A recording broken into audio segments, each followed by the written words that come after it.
Shalom saudara pendengar saudara rohani yang dikasihi Tuhan Yesus Kristus. Selamat datang di Renungan Rohani malam hari ini. Selamat malam, saya berdoa agar saudara sehat selalu. Semoga Roh Kudus hadir di tengah kita saat ini. Sebelum kita mulai renungan malam ini, marilah kita bersama-sama berdoa. Bapa kami yang di surga, Bapa di dalam nama Tuhan Yesus Kristus, kami sungguh mengucap syukur, ya Tuhan, oleh karena Engkau sangat baik buat kami. Engkau ada bersama kami dan menopang hidup kami di siang hari dan di malam hari. Engkau ada bersama-sama dan menyertai kami. Tuhan, kami memuji dan bersyukur kepadamu pada malam hari ini, kami masih bisa berkumpul di rumah kami yang kecil ini. Tuhan, saat ini kami hendak mendengarkan firman-Mu. Berilah pengetahuan dan bimbinglah hamba-Mu ini agar apa yang Engkau firmankan dapat bekerja sesuai kehendak-Mu. Buat kami jemaat-Mu, bukalah hati dan pikiran kami untuk mendengar dan menerima firman-Mu. Kiranya firman-Mu ini dapat menjadi berkat bagi kami. Berbicaralah Tuhan, kami sudah siap menerima firman-Mu. Di dalam nama Tuhan Yesus Kristus kami berdoa dan mengucap syukur. Amin. Sahabat saudara rohani, pembacaan ayat emas Alkitab renungan kita malam hari ini. Nats pilihan kita adalah, setelah pada zaman dahulu Allah berulang kali dan dalam pelbagai cara berbicara, maka pada zaman akhir ini Dia telah berbicara kepada kita dengan perantaraan anaknya. Tertulis dalam kitab Ibrani 1 ayat 1 dan 2. Kata kunci renungan pada malam ini adalah Allah yang misterius, dan bacaan kita pada malam ini terambil dari kitab Hakim-Hakim 13 ayat 15 sampai dengan ayat 23. Kata Manoah kepada malaikat Tuhan itu, "Perkenankanlah kami menahan engkau di sini, supaya kami mengolah anak kambing bagimu." Tetapi jawab malaikat Tuhan itu kepada Manoah, "Sekalipun engkau menahan aku di sini, hidanganmu itu tidak akan kumakan. Tetapi jika engkau hendak mengolahnya menjadi korban bakaran, persembahkanlah itu kepada Tuhan." Sebab Manoah tidak mengetahui bahwa dia itu malaikat Tuhan. Kemudian berkatalah Manoah kepada malaikat Tuhan itu, "Siapakah namamu? Sebab apabila terjadi yang kau katakan itu, maka kami hendak memuliakan engkau." Tetapi jawab malaikat Tuhan itu kepadanya, "Mengapa engkau juga menanyakan namaku? Bukankah nama itu ajaib?" Sesudah itu Manoah mengambil seekor anak kambing dan korban sajian, lalu mempersembahkannya kepada Tuhan di atas batu.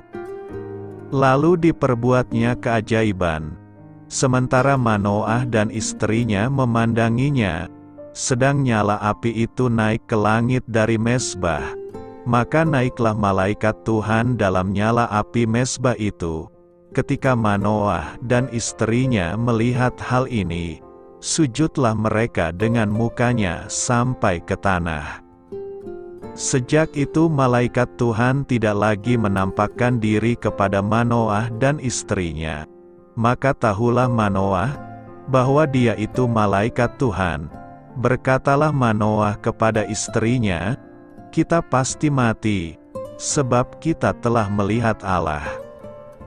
Tetapi jawab istrinya kepadanya, "Seandainya Tuhan hendak membunuh kita, maka tidaklah Ia menerima korban bakaran dan korban sajian dari tangan kita, dan tidaklah Ia memperlihatkan semuanya itu kepada kita, dan tidaklah Ia memperdengarkan hal-hal yang demikian kepada kita pada waktu sekarang ini." Terambil dari kitab Hakim-Hakim 13 ayat 15 sampai dengan ayat 23.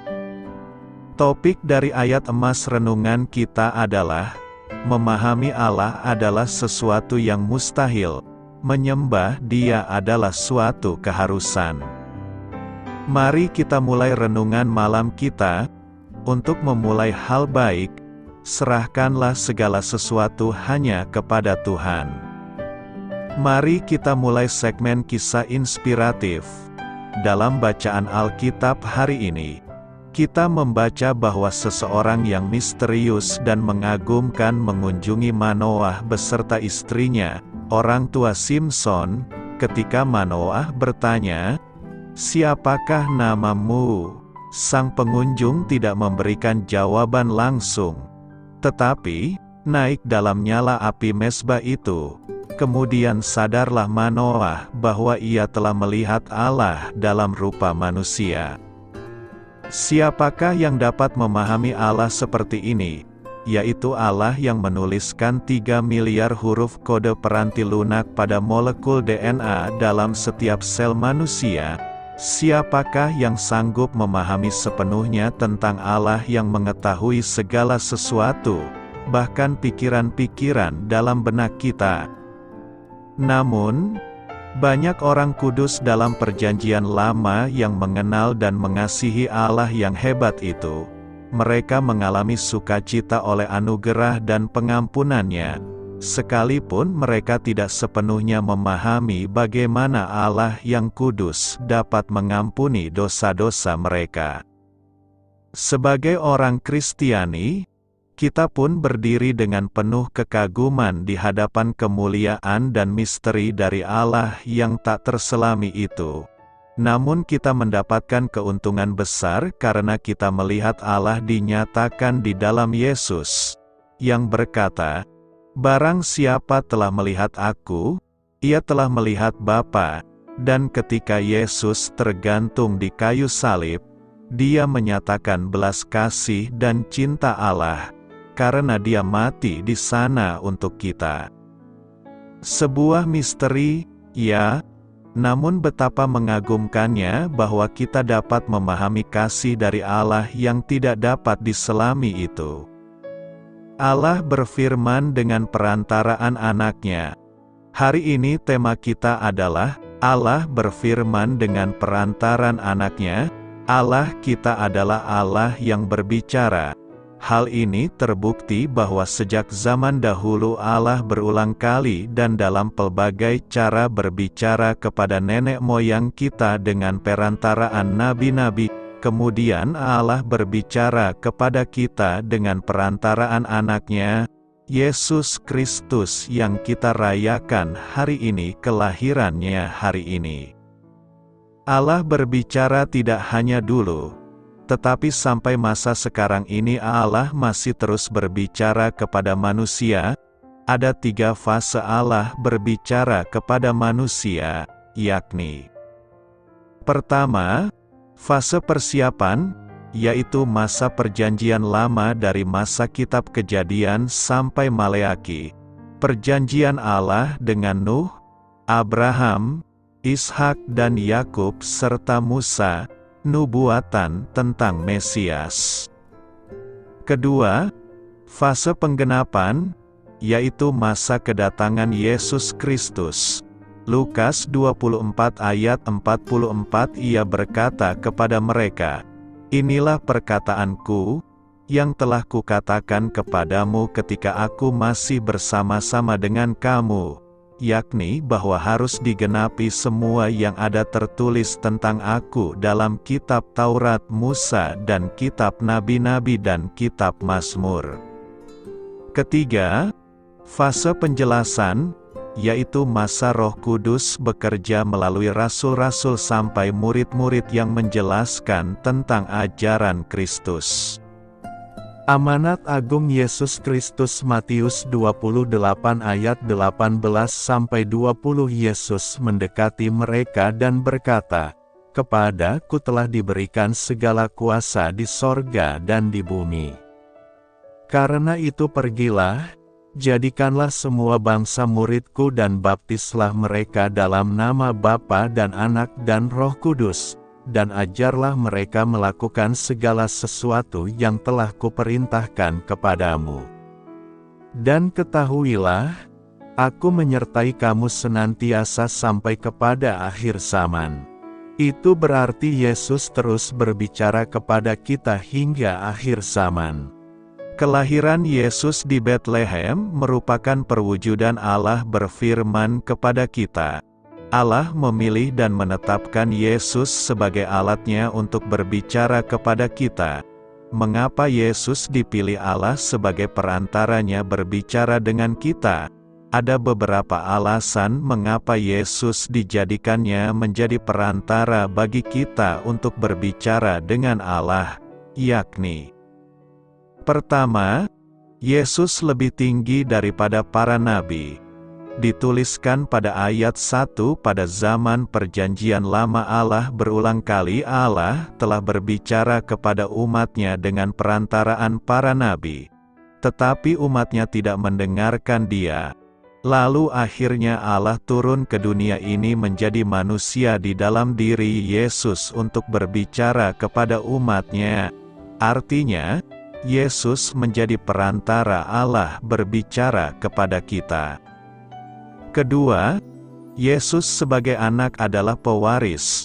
Oleh Dia telah dijadikan alam semesta. Allah telah berbicara kepada kita melalui seorang yang memiliki hubungan sebagai anak sehingga Ia memiliki wewenang penuh sebagai juru bicara. Di dalam hubungan ini Yesus bersifat unik dan di sini dijelaskan bahwa posisi anak adalah ahli waris. Lai menerjemahkan istilah ini dengan kata, sebagai yang menerima, sang anak ini juga pelaku penciptaan alam semesta. Aspek yang kedua ini menunjuk kepada peranan Tuhan Yesus di masa lalu, masa keberadaan Tuhan Yesus sebagai manusia, di mana Ia adalah Sang Pencipta yang menciptakan segala sesuatu yang ada. Ketiga, Yesus adalah anak yang berhak menerima untuk segala yang ada. Hal ini menyatakan bahwa Tuhan Yesus memiliki otoritas yang setara dengan Allah Bapa. Beberapa kali Tuhan Yesus menyatakannya, "Semua telah diserahkan kepadaku oleh Bapa-Ku. Kepadaku telah diberikan segala kuasa di sorga dan di bumi." Juga Yesus menyatakan bahwa Aku dan Bapa adalah satu. Bagi orang Yahudi, mereka mengetahui bahwa hanya Yahweh yang berkuasa di surga dan di bumi. Tidak ada pribadi lain yang bisa disetarakan dengan Allah. Penulis surat ini sangat menegaskan hal ini bahwa sebagaimana Allah telah memelihara Israel dari Mesir menuju Kanaan, maka Yesus juga yang memelihara mereka dalam perjalanan iman mereka. Tuhan adalah penolongku. Aku tidak akan takut. Yesus Kristus tetap sama, baik kemarin maupun hari ini dan sampai selama-lamanya. Keempat, Yesus duduk di sebelah kanan yang maha besar, di tempat yang tinggi. Ayat ini menunjuk kepada peranan Tuhan Yesus Kristus pada masa sekarang. Duduk adalah kata kerja utama dalam kalimat ini. Dan kata kerja ini menyatakan kuasanya yang tidak tertandingi, yakni sebagai cahaya kemuliaan Allah dan gambar wujud Allah. Kata Yunani dipakai untuk menunjuk kepada kenyataan yang sama, seperti dalam Matius 22 ayat 20 di mana kata ini mengacu kepada gambar uang logam Romawi. Kristus merupakan stempel atau cetakan atau karakter Allah. Melalui pernyataan cahaya kemuliaan Allah dan gambar wujud Allah, penulis Ibrani hendak menyatakan bahwa Yesus adalah perwujudan dari Allah yang tidak kelihatan. Tuhan Yesus menegaskan bahwa barang siapa telah melihat Aku, Ia telah melihat Bapa. Paulus pun menyatakan bahwa seluruh kepenuhan Allah berkenan diam di dalam Dia. Dia juga merupakan pencipta, yang menopang segala yang ada dengan firman-Nya, baik sebagai firman yang mencipta maupun sebagai penopang. Ia berkuasa atas ciptaan Allah, kuasa dan kewenangan sebagai pencipta dan pemikul dosa ini. Kristus memiliki tempat terhormat di sebelah kanan Allah. Selaku imam besar pemikul dosa, Dia dapat memberikan penebusan yang sempurna. Sebagai yang mengadakan penyucian dosa, Ia menyelamatkan manusia, karyanya sudah selesai. Dengan demikian kita mengerti penulis surat ini setuju bahwa manusia tidak dapat menyelamatkan dirinya dengan perbuatan baik, tetapi manusia dapat diselamatkan oleh Tuhan Yesus Kristus dengan menerima sebagai juru selamatnya. Karena itulah, Dia menduduki tempat di sebelah kanan melalui tindakan Allah Bapa. Tempat ini bukan tempat untuk beristirahat, tetapi tempat kegiatan Sang Imam Besar dan Sang Juru Syafaat, selaku penggenapan dari Mazmur 110 ayat 1 berkata, Dia adalah Tuhan atas semuanya. Kelima, Yesus jauh lebih tinggi daripada malaikat-malaikat. Kalau pada ayat 1, Tuhan Yesus dibandingkan dengan para nabi, maka dalam ayat ini Tuhan Yesus dibandingkan dengan para malaikat. Kata Yunani, kreiton, menunjukkan suatu kontras antara Kristus dengan para malaikat. Tugas malaikat adalah menyampaikan amanat Allah kepada manusia. Pada Galatia 3 ayat 19 menyatakan, hukum Taurat disampaikan dengan perantaraan malaikat-malaikat di dalam tangan seorang pengantara, jadi perjanjian lama adalah penyataan yang disampaikan melalui malaikat. Sedangkan kita sudah membaca dalam Ibrani 1 ayat 2 bahwa sekarang dengan perantaraan anaknya sendiri, Allah sudah berbicara kepada kita. Itulah minimal 5 alasan kuat Allah menjadikan Yesus sebagai perantaranya bagi kita untuk berbicara kepada kita. Di tengah pandemi COVID-19, Allah tidak meninggalkan kita, tetapi Allah berbicara kepada kita melalui Yesus. Marilah kita untuk meningkatkan intensitas, mutu, dan kualitas berbicara kita kepada Allah melalui Yesus. Kita jangan asal bicara, jangan bicara ngelantur, jangan bicara tak sopan dan tak beretika. Mulailah membangun cara bicara yang baik, yang fokus, beretika dan sopan. Saat kita beribadah, berdoa, bernyanyi, lakukanlah dengan baik dan sepenuh hati karena itulah bagian dari sarana kita berbicara kepada Tuhan. Kiranya melalui perayaan Natal ini kita menjadi orang yang pandai berbicara kepada Allah melalui Yesus. Kita tingkatkan intensitas, volume dan jam bicara kita kepada Allah. Kita tidak hanya bicara di kala beribadah di gereja, tetapi kita berbicara di sepanjang jalan kehidupan kita. Karena itu, berbicaralah dengan Allah melalui Yesus di setiap perjalanan hidup kita. Jangan hanyut di bawah arus. Ibrani 2 ayat 1 berkata, karena itu harus lebih teliti kita memperhatikan apa yang telah kita dengar, supaya kita jangan hanyut di bawah arus. Jangan hanyut di bawah arus adalah sebuah peringatan. Peringatan merupakan hal yang sangat diperlukan dalam hidup manusia. Karena tanpa peringatan, maka manusia akan hidup seenaknya dan pasti akan mengantar manusia itu pada sebuah kehancuran.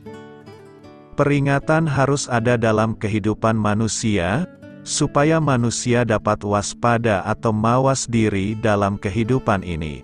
Contoh, Awas ada lubang di depan, jangan lewat ke situ, nanti kamu jatuh. Atau, awas ada batu besar di depan, jangan sampai kamu tersandung, dan sebagainya. Ini peringatan sederhana, tapi kalau disepelekan atau tidak diindahkan maka orang pasti akan jatuh atau mengalami masalah. Peringatan ini mengatakan, kita harus lebih teliti memperhatikan. Jika tidak, akan ada bahaya, yaitu hanyut di bawah arus. Bahaya hanyut di bawah arus yang dimaksud di sini adalah kehilangan karunia keselamatan yang begitu besar.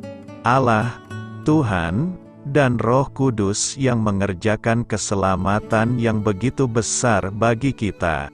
Karena keselamatan ini betapa besar, maka kita harus lebih teliti memperhatikan, jangan sampai hanyut di bawah arus.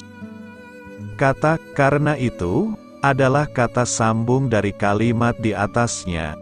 Karena Tuhan Yesus betapa tinggi, betapa mulia, betapa unggul, dan di atas semua manusia, bahkan malaikat menyembah Dia, seperti yang dikatakan dalam pasal 1. Maka kita harus lebih teliti memperhatikan perkara yang telah kita dengar.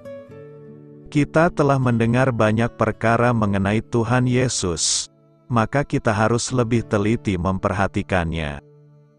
Kata "kita" di sini berarti bahwa Rasul juga mencakupkan dirinya di dalam. Siapa sebenarnya yang menulis surat Ibrani? Ada yang mengatakan Paulus. Ada yang mengatakan Lukas. Kalaupun kitab ini tidak mencantumkan siapa penulisnya, maka kita tidak perlu menentukan siapa-siapa. Kita pastikan saja kitab itu ditulis oleh Rasul. Di sini kita melihat betapa hati-hatinya Rasul dalam menulis suratnya. Rasul mengatakan kita, Rasul tidak mengatakan kamu. Bahaya hanyut di bawah arus juga berlaku atas diri Rasul. Kata "harus" adalah terjemahan kata Yunani yang juga berarti perlu. Kelakuan seperti apa yang harus dimiliki? Kita harus memperhatikan. Kata Yunani yang digunakan di sini biasa dipakai untuk mengarahkan perahu layar di jalurnya atau melabuhkan kapal di jalur dermaga. Selanjutnya, tindakan ini tidak boleh dilakukan dengan ceroboh atau lengah, namun dengan lebih teliti, atau dengan kesungguhan yang sangat. Jika kita tidak tekun seperti itu, maka kita akan hanyut. Satu lagi kiasan negeri bahari. Maknanya adalah suatu kondisi menyimpang keluar jalur secara tak disadari. Bagaimana cara kita memusatkan perhatian agar tidak sampai terhanyut? Kita harus memperhatikan apa yang telah kita dengar, atau apa yang telah diajarkan. Apabila tidak melakukan hal itu, kita akan mengabaikan keselamatan menakjubkan yang telah kita terima. Di dalam kitab Ibrani keselamatan memiliki 3 aspek, yaitu 1. Keselamatan dari hukuman atau kutukan Allah akibat dosa-dosa kita. 2. Keselamatan dari kuasa kejahatan di dunia ini yang membantu dan mendukung kita dalam berbuat dosa. Dan 3. Keselamatan untuk boleh hidup di dalam kerajaan Allah yang didirikan oleh Yesus.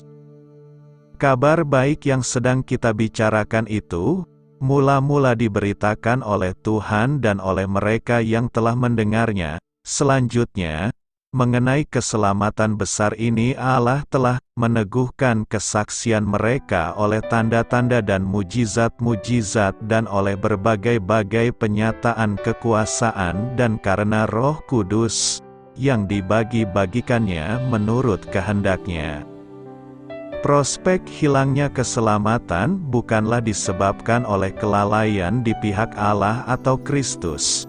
Mereka adalah setia, selalu dan selama-lamanya. Kemungkinan dan keniscayaan hilangnya keselamatan itu ada karena kecerobohan manusia. Itulah mengapa para rasul menyebutnya dengan istilah hanyut, kehilangan keselamatan dan terhanyut di bawah arus kemurtadan terjadi dengan halus dan tak terasa. Karena itu, tetaplah kita berhati-hati agar iman dan keselamatan kita tidak terbawa arus dunia ini. Apa yang dapat kita pelajari dari kehidupan Simson? Kehidupan Simson adalah sebuah kehidupan yang penuh kontradiksi. Ia adalah pria yang memiliki kekuatan jasmani yang hebat, namun moralitas yang lemah. Ia adalah seorang hakim selama 20 tahun dan seorang yang, sejak dari kandungan ibunya anak itu akan menjadi seorang nazir Allah. Namun berulang kali ia gagal memelihara peraturan nazir. Roh Allah datang menguasainya dan memberinya kekuatan yang besar untuk melawan kaum Filistin, kaum penindas umat Israel. Hal ini dilakukan meskipun Simson mata keranjang dan pendendam. Kehidupan Simson mengajar bahwa kita harus berkata, tidak, pada godaan jasmani. Bahwa Allah dapat menggunakan manusia yang berdosa untuk menggenapi rancangannya. Bahwa dosa selalu ada akibatnya, dan bahwa Allah berbelas kasihan. Kehidupan Simson, kelahirannya dan kehidupan Simson dimulai dengan pemberitahuan akan kelahirannya. Seorang pria dari suku Dan yang bernama Manoah yang menikah dengan wanita yang mandul. Malaikat Tuhan menampakkan diri pada istri orang itu dan berfirman padanya, "Memang engkau mandul, tidak beranak, tetapi engkau akan mengandung dan melahirkan seorang anak laki-laki." Malaikat itu memerintah supaya wanita itu mengikuti peraturan nazir selama ia hamil, tidak boleh meminum anggur atau minuman yang memabukkan, dan tidak boleh memakan makanan yang haram. Wanita itu memberitahu Manoah, dan Manoah pun berdoa supaya malaikat itu mengunjungi mereka dan mengajar mereka tentang cara membesarkan anak itu.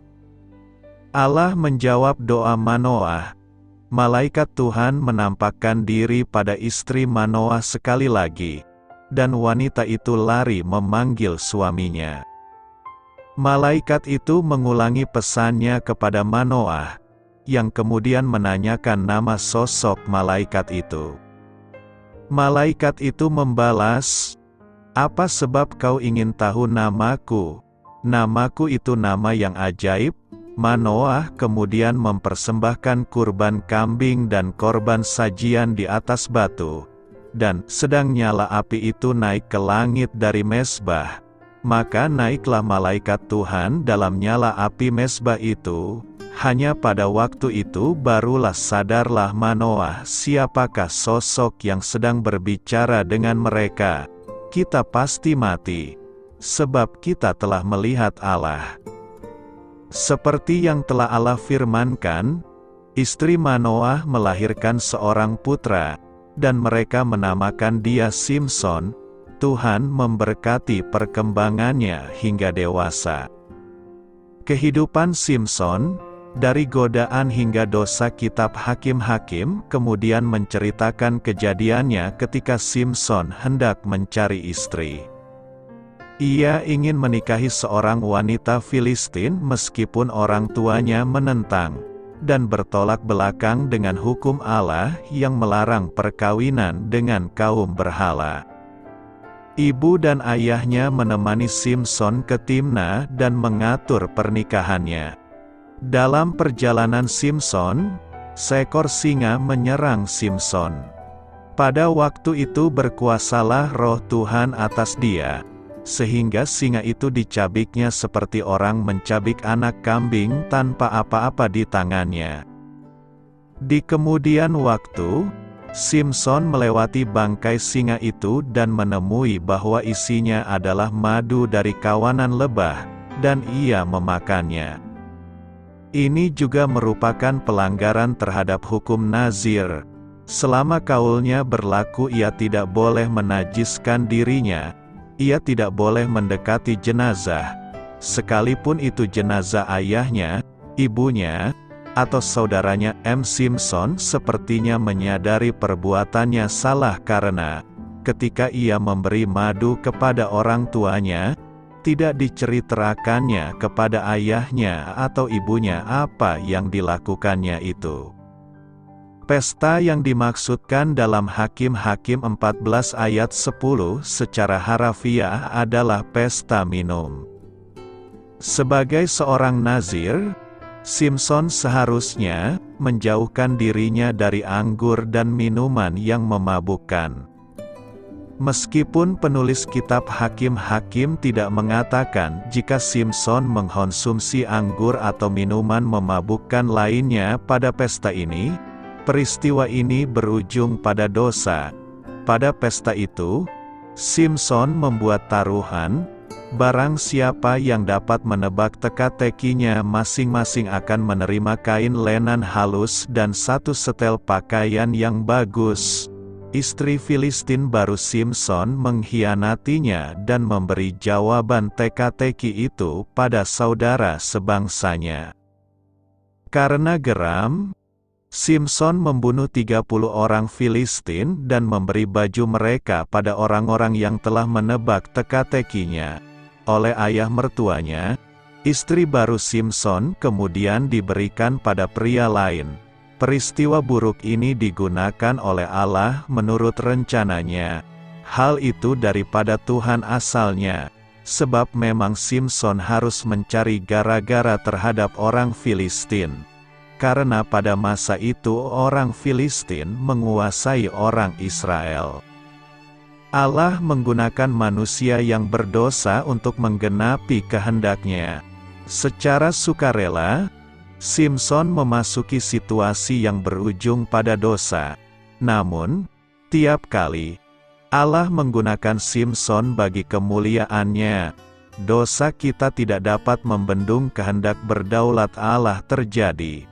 Simpson, penuh dengan amarah dan dendam, bersumpah mencelakai kaum Filistin karena telah mencuri istrinya. Ia membakar ladang pertanian kaum Filistin dan kemudian, setelah kaum Filistin membunuh istrinya, dengan pukulan yang hebat ia meremukkan tulang-tulang mereka.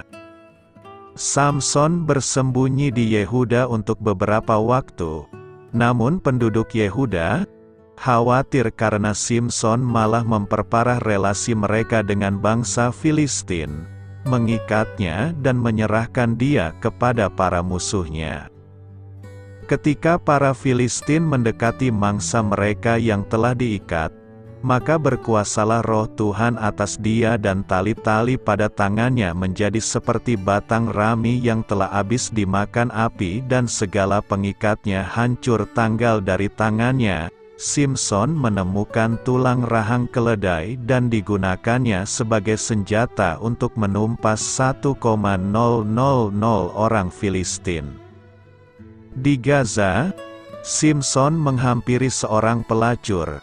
Pada malam itu, ketika penduduk Gaza mendengar bahwa Simpson sedang berada di kota mereka, mereka menanti kesempatan membunuhnya ketika fajar. Namun Simpson bangun pada tengah malam, dipegangnya kedua daun pintu gerbang kota itu dan kedua tiang pintu. Dicabutnyalah semuanya beserta palangnya, diletakkannya di atas kedua bahunya. Lalu semuanya itu diangkatnya ke puncak gunung yang berhadapan dengan Hebron. Dosa membawa akibat. Kehendak Allah menaklukkan bangsa Filistin dilakukan melalui Simpson.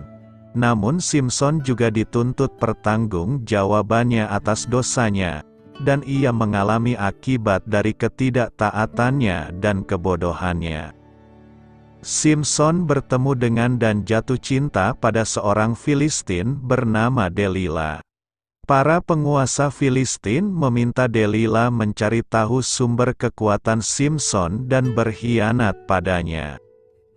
Delila mulai meminta Simson membeberkan rahasianya. Setelah memberinya jawaban yang salah beberapa kali, pada akhirnya Simson mengutarakan bahwa kekuatannya berasal dari kekhususannya pada Tuhan, secara detail, bahwa rambutnya tak pernah dipotong. Delila membongkar rahasia itu pada para penguasa Filistin dan menanti sampai Simson tertidur. Kemudian ia memanggil seseorang untuk memotong rambutnya. Delila membangunkan Simson dengan seruan, "Orang Filistin menyergap engkau." Simson beranjak bangun, tetapi tidaklah diketahuinya bahwa Tuhan telah meninggalkan dia. Pelanggaran Simson yang terus-menerus dilakukan telah mencapai titik akhirnya. Ia terlalu yakin pada kekuatannya sehingga ia merasa dirinya dapat mengabaikan hukum apapun juga. Tampaknya ia merasa ia sudah tidak lagi membutuhkan Allah. Sebagai akibatnya, orang Filistin itu menangkap dia, mencungkil kedua matanya dan membawanya ke Gaza. Di situ ia dibelenggu dengan 2 rantai tembaga dan pekerjaannya di penjara ialah menggiling. Simson akhirnya menghadapi akibat dari tindakannya. Allah berbelas kasihan. Para Filistin ingin merayakan kemenangan mereka atas Simson, dan para penguasa berkumpul di kuil Dagon, dewa mereka, untuk memujinya karena telah menyerahkan Simson pada mereka. Pada pesta itu, mereka mengeluarkan Simson dari penjara untuk mengoloknya. Dengan bersandar pada tiang-tiang penyangga kuil itu, berserulah Simson kepada Tuhan. Katanya, "Ya Tuhan Allah, ingatlah kiranya kepadaku dan buatlah aku kuat, sekali ini saja, ya Allah, supaya dengan satu pembalasan juga kubalaskan kedua mataku itu kepada orang Filistin." Allah mengabulkan permintaan Simson. Membungkuklah ia sekuat-kuatnya, maka rubuhlah rumah itu menimpa raja-raja kota itu dan seluruh orang banyak yang ada di dalamnya. Yang mati dibunuhnya pada waktu matinya itu lebih banyak daripada yang dibunuhnya pada waktu hidupnya. Simson membunuh lebih banyak kaum Filistin pada waktu itu, sekitar 3.000 orang Filistin, dibanding ketika ia masih hidup. Simson adalah pria beriman. Ia dikutip dalam pasal peringatan tokoh-tokoh beriman. Pada waktu yang sama, ia adalah pria yang duniawi, dan berbagai kesalahannya seharusnya menjadi himbauan bagi kita yang bermain dengan api dan beranggapan tidak akan terbakar.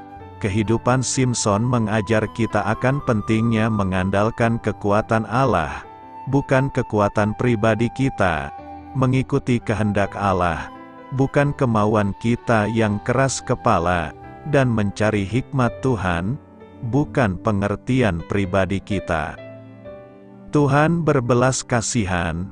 Hakim-Hakim 2 ayat 18b berkata, "Sebab Tuhan berbelas kasihan mendengar rintihan mereka karena orang-orang yang mendesak dan menindas mereka."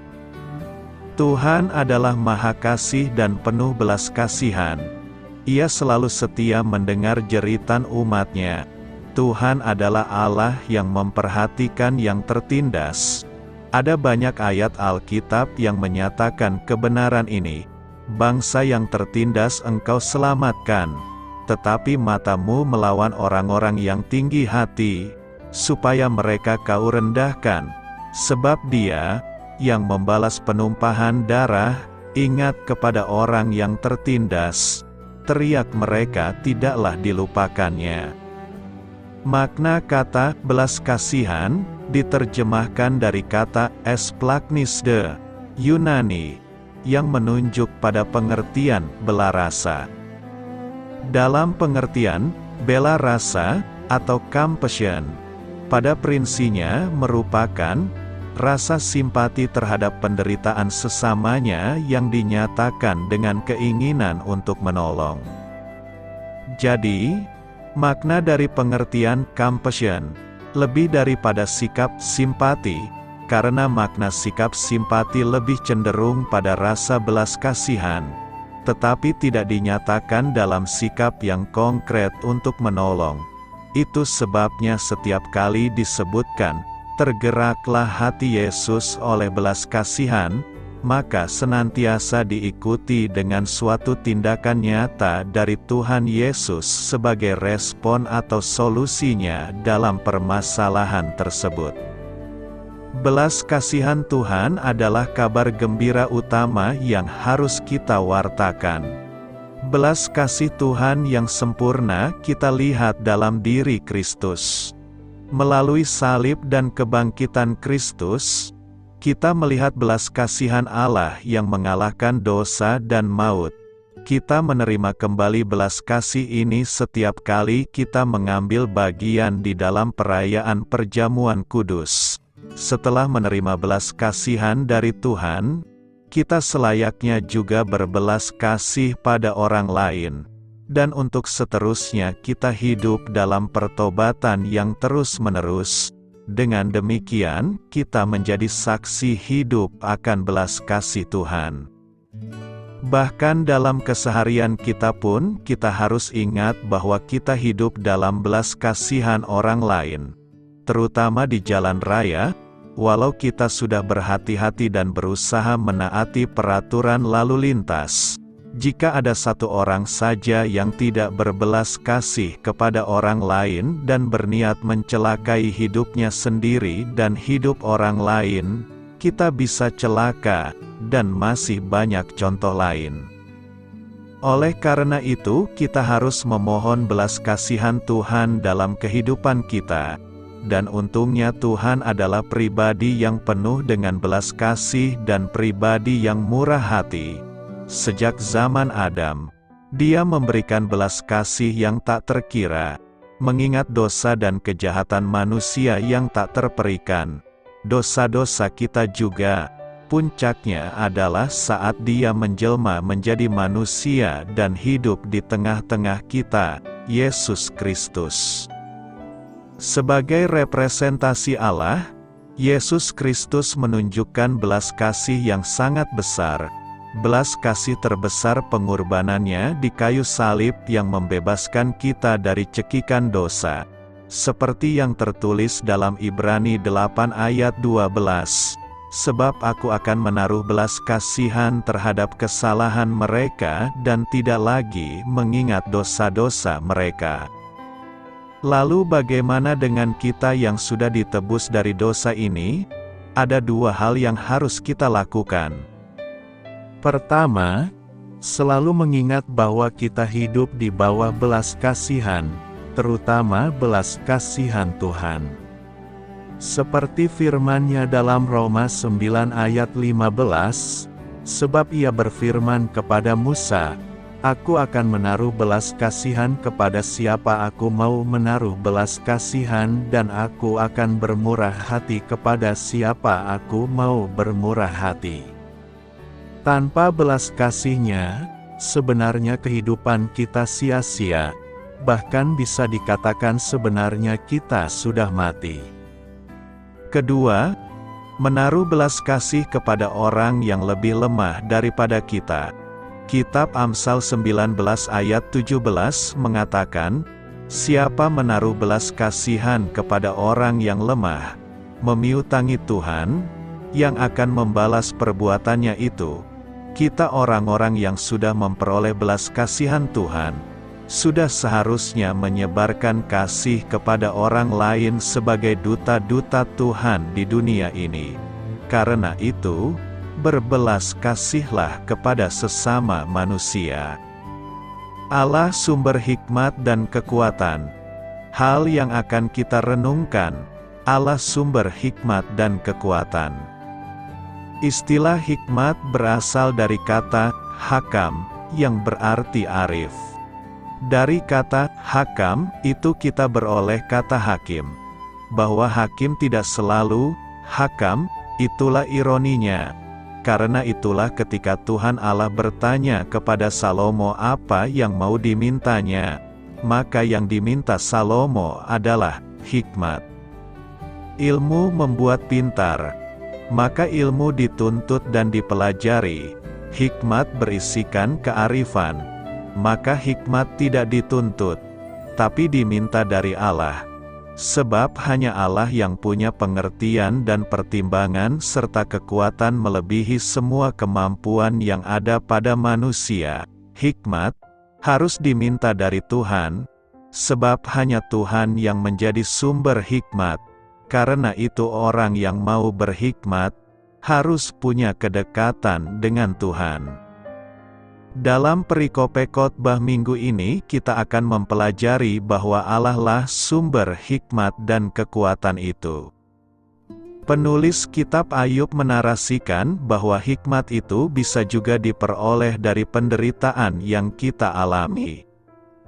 Dalam penderitaan terkandung banyak hikmat atau pelajaran hidup.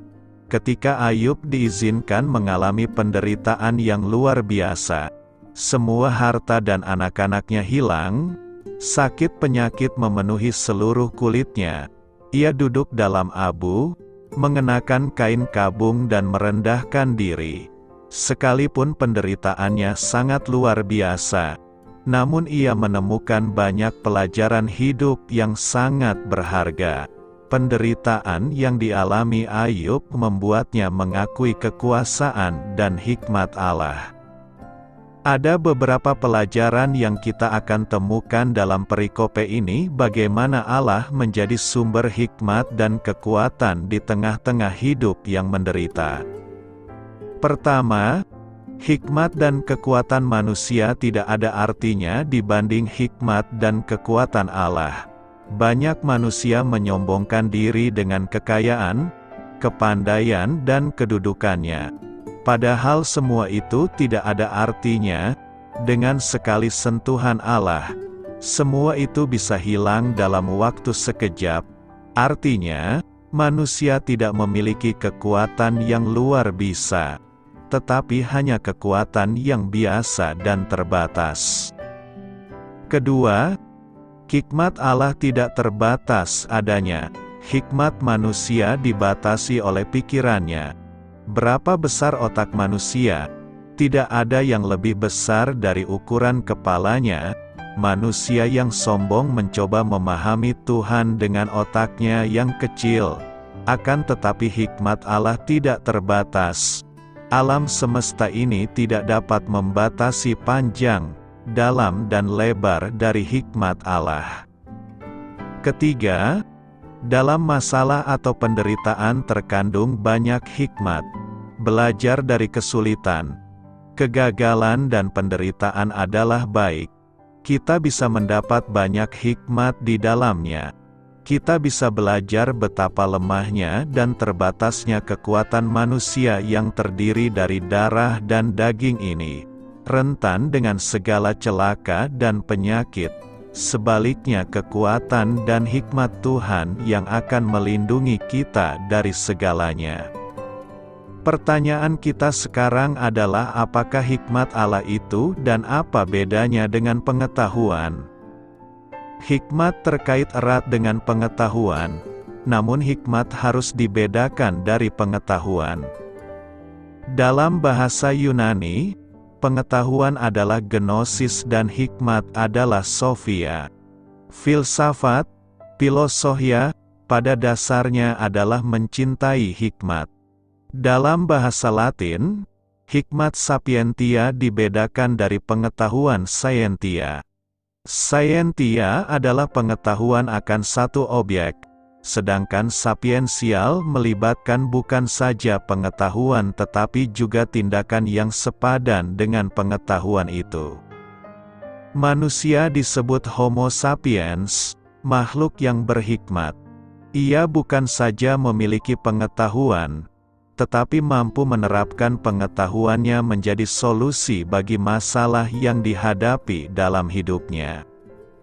Misalnya, ia bukan saja memiliki pengetahuan tentang api, tetapi mampu menggunakan api untuk memasak, menghangatkan diri. Dengan demikian hikmat secara sederhana dapat diartikan sebagai keterampilan dalam menerapkan pengetahuan untuk hidup yang baik dan benar. Namun pengajaran Alkitab tentang hikmat melebihi konsep ini. Di bawah ini kita akan melihat beberapa hal tentang hikmat menurut pengajaran firman Allah. Mengapa kita harus mencari dan meminta hikmat dan kekuatan Allah? Ada beberapa alasan, yakni: pertama, karena kitab suci menekankan perlunya orang-orang percaya mencari hikmat. Penulis Amsal dengan lugas berkata, "Perolehlah hikmat, perolehlah pengertian." Mereka yang kekurangan hikmat, hendaklah memintakannya kepada Allah. Bahkan Yesus Kristus pun bertumbuh dalam hikmatnya dan ia mengajar orang banyak dengan penuh hikmat. Contoh klasik pencarian hikmat dapat dilihat dalam cerita Salomo. Saat Allah menjanjikan untuk mengabulkan apapun yang dimintanya, Salomo tidak meminta harta, umur panjang, maupun kemenangan atas musuh. Ia, sebaliknya, meminta hikmat, yakni hati yang faham menimbang perkara, untuk dapat membedakan yang baik dan yang jahat, sehingga mampu untuk memimpin bangsa Israel. Allah berkenan kepada permintaan Salomo, dan memberikannya hikmat sehingga ia menjadi orang yang paling bijak di timur. Kedua, agar kita bisa membedakan antara hikmat yang bersumber dari Allah atau manusia. Kitab suci membedakan dua macam hikmat, yakni hikmat duniawi dan surgawi. Hikmat duniawi memiliki tiga ciri seperti dari dunia, dari nafsu manusia, dan setan-setan. Dunia, nafsu manusia, dan setan tidak bisa menjadi sumber hikmat, karena semua hikmat berasal dari Allah. Maka dalam Yakobus 3 ayat 15 hikmat duniawi artinya hikmat yang telah tercemar oleh dunia, oleh nafsu manusia, dan oleh setan.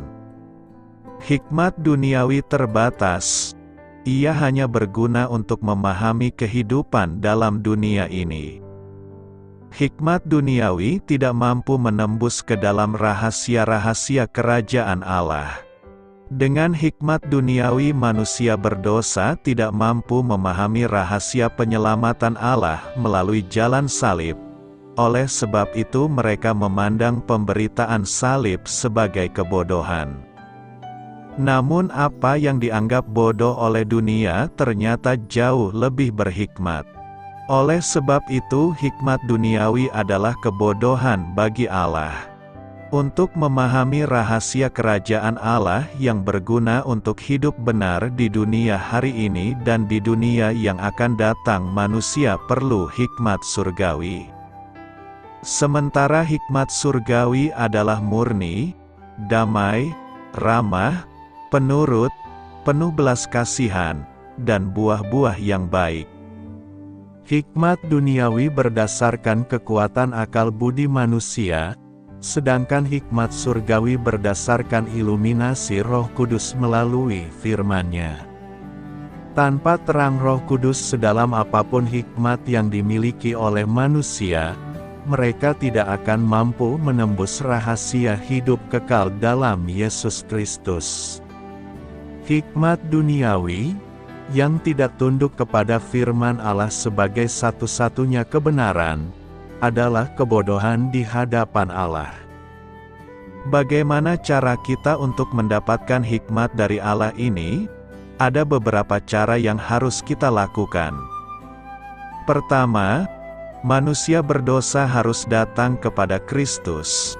Ia adalah hikmat Allah yang sejati. Mazmur dan Amsal berkata permulaan hikmat adalah takut akan Tuhan. sebagaimana mata yang buta tidak akan bisa melihat pelangi yang indah dan telinga yang tuli tidak akan mampu mendengar musik yang merdu. Maka hanya mereka yang dicerahkan oleh hikmat Allah yang sejati akan mampu memahami hikmat surgawi. Kedua, manusia berdosa harus mengakui kebodohan diri sendiri. Halangan utama dalam mendapatkan hikmat surgawi adalah keangkuhan dari hikmat duniawi. Saat kita merasa telah berhikmat, maka kita akan kehilangan hikmat yang lebih tinggi dan yang lebih dalam. Maka Paulus berkata, "Jika ada di antara kamu yang menyangka dirinya berhikmat menurut dunia ini, biarlah ia menjadi bodoh, supaya ia berhikmat."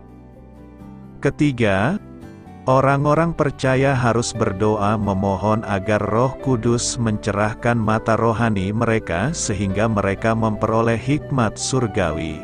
Sesuai dengan janjinya, Ia akan memberikan mereka hikmat dengan kemurahan sebagaimana Ia telah memberikannya kepada Salomo yang meminta kepadanya. Apa yang perlu kita renungkan saat ini? Pertama, sebagai manusia beriman kita sangat membutuhkan hikmat Allah untuk mengatasi semua pergumulan hidup kita. Manusia diciptakan Tuhan dilengkapi dengan hikmat pengetahuan. Sebagai manusia yang berbeda dari ciptaan Tuhan yang lainnya, manusia dapat mengarahkan hidupnya untuk dapat mengenal mana yang baik untuk dirinya. Itu sebabnya di ayat 11 dikatakan, telinga menguji kata-kata, langit-langit mengecap makanan, sebab dari dalam diri kita yang diciptakan oleh Tuhan telah ditanamkan hikmat untuk dapat menentukan yang terbaik bagi diri kita. Kedua, kita membutuhkan hikmat di luar diri kita sendiri.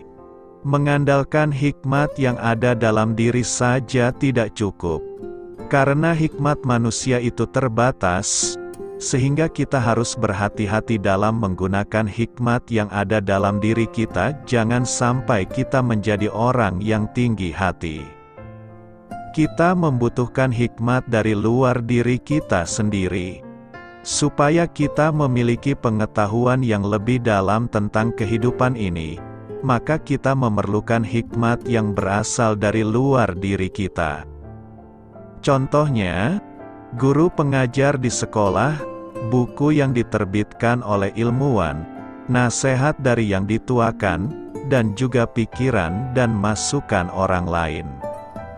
Itu sebabnya di ayat 12 dikatakan, hikmat ada pada orang yang tua, pengertian pada orang yang lanjut umurnya. Sebab kita bisa belajar dari orang yang sudah terlebih dahulu mengetahui tentang kehidupan ini, dari mereka yang sudah terlebih dahulu belajar dan mengalami tentang apa yang terjadi dalam kehidupan. Namun ternyata kita tidak bisa hanya mengandalkan hikmat dunia ini. Sebab kita bisa saja dilenyapkan oleh hikmat dunia ini, sebab banyak hal dalam kehidupan ini yang tidak dapat dicapai oleh nalar dan pengetahuan manusia. Hal ini bisa kita lihat dari kejadian yang dialami oleh Ayub. Seharusnya sahabat-sahabatnya itu memberikan semangat supaya Ayub kuat menghadapi pergumulannya. Namun yang terjadi justru sahabatnya itu menghakimi Ayub. Dari sini dapat kita lihat bahwa jika hanya mengandalkan pikiran manusia kita bisa saja tersesat. Ketiga, kita harus lebih mengutamakan hikmat Allah daripada hikmat manusia dan dunia. Untungnya Ayub memiliki iman yang besar kepada Tuhan. Dia sudah terlebih dahulu berdoa dan menyerahkan hidupnya pada Tuhan, sehingga dia tidak disesatkan oleh para sahabatnya. Dalam ayat 13 dikatakan, tetapi pada Allah lah hikmat dan kekuatan. Dialah yang mempunyai pertimbangan dan pengertian. Yesus Kristus yang datang ke dunia adalah hikmat yang datang dari sorga. Kabar baik yang dibawa oleh Yesus adalah hikmat bagi kita untuk mengenal dan memahami dan juga mengetahui jalan kebenaran tentang kehidupan ini. Dengan hikmat Allah dalam diri kita, maka kita dapat memahami yang tidak dapat dipahami oleh dunia ini. Segala sesuatu menjadi mungkin walaupun dunia ini menganggap itu ada sesuatu yang mustahil. Khotbah minggu ini menasihatkan kepada kita untuk tidak bergantung pada hikmat manusia, melainkan kita harus bergantung kepada hikmat dan kekuatan Allah.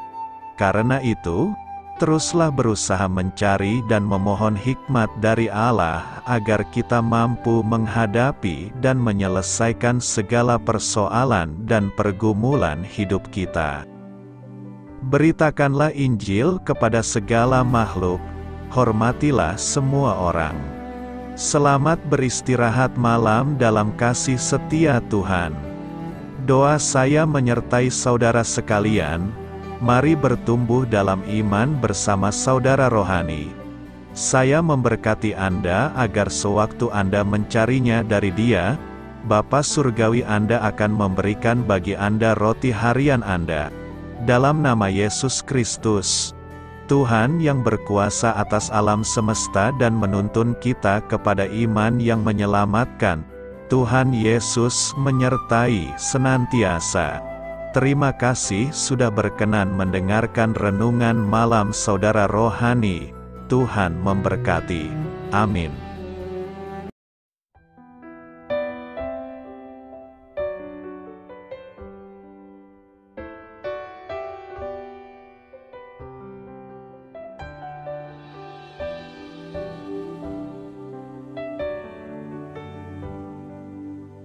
Marilah kita renungkan, sahabat saudara rohani, demikianlah renungan firman Tuhan malam hari ini.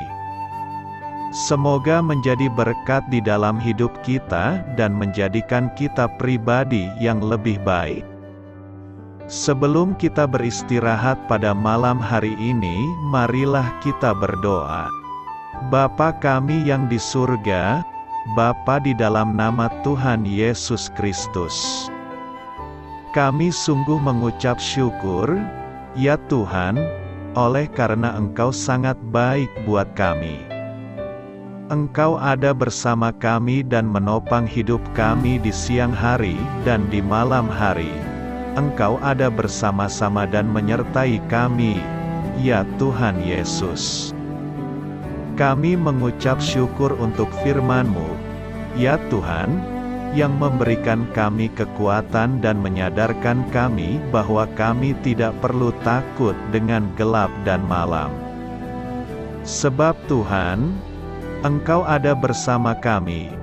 Engkau melindungi kami dan menjadi perisai bagi kami hamba-Mu berdoa saat ini. Tuhan, untuk setiap pendengar renungan ini yang mengalami ketakutan, kecemasan, kegelisahan, pada situasi gelap dan malam hari di dalam nama Tuhan Yesus Kristus. Kuasa Tuhan melepaskan mereka dari segala ikatan roh-roh ketakutan yang mengikat mereka saat ini. Tuhan melepaskan setiap anak-anak-Mu dari segala rasa takut dan kecemasan. Di dalam nama Tuhan Yesus segala kuasa-kuasa roh jahat, kuasa setan iblis yang mengganggu anak-anak-Mu, ya Tuhan, tolong hancurkan dan halaukan dengan kuasa-Mu. Dalam nama Tuhan Yesus Kristus, berkati setiap kami anak-anak-Mu, ya Tuhan, dan lindungilah kami aman di dalam Engkau. Ya Tuhan, penuhilah setiap hati kami dengan keberanian, damai sejahtera, dan sukacita serta ketenangan yang dari Tuhan. Berkati kami di malam hari ini, saat kami tidur dan beristirahat. Kuasa-Mu, ya Tuhan, menaungi setiap kami, memberkati dan melindungi kami. Bangunkanlah kami kembali besok pagi dengan kekuatan yang baru. Tubuh yang sehat diberkati Tuhan dan berkat-berkat yang baru, Tuhan sediakan bagi kami. Terima kasih, ya Tuhan, kami sungguh mengucap syukur untuk firman-Mu yang menguatkan kami. Dalam nama Tuhan Yesus Kristus Juru Selamat kami, Bapa kami yang baik, kami mengucap syukur dan berdoa haleluya. Amin. Biarlah firman Tuhan menjadi pengingat untuk kita semua, bahwa tuntunan dari Roh Kudus akan selalu memberi jalan keluar bagi setiap permasalahan hidup kita, dan memberi kedamaian di hati kita. Amin. Sampai jumpa di renungan malam saudara rohani berikutnya.